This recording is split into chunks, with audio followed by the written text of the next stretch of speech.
Вы смотрите программу «Между тем». Я, Дмитрий Аргунов, говорю вам здравствуйте. На рынке автомобилей в России, казалось бы, царит упадок. Мерседес ушел. Мерседес. Задумайтесь. При этом единственной страной, не только сохранившей полноценное присутствие на российском автомобильном рынке, но и закрепившей его, стал Китай. Хавал продолжает сборку на заводе в Тульской области. Черри, Джак, Джили исправно завозят свои модели в страну. Примечательно, что сборочное предприятие Хавал в 2022 работало стабильнее большинства российских брендов. АвтоВАЗ и ГАЗ в течение года уходили в простой. Кроме того, вместе с УАЗом они прибегали к выпуску упрощенных моделей. Решение китайских брендов объясняется просто. Их страна не вводила никаких ограничений в отношении России и сохранила с ней полноценное транспортное сообщение.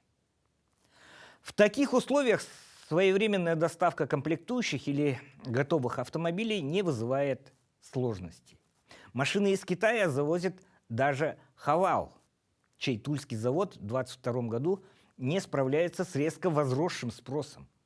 Уже в самом начале года, до введения санкций, китайские марки добились более чем двукратного роста.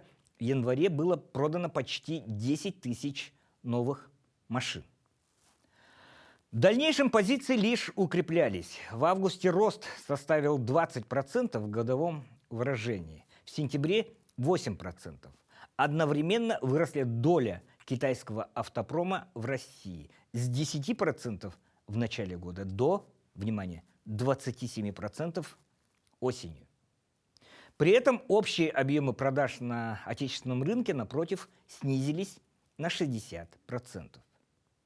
Лидирующие позиции среди представителей Китая занимают все те же Черри, Хавал и Джили, а также Exfit.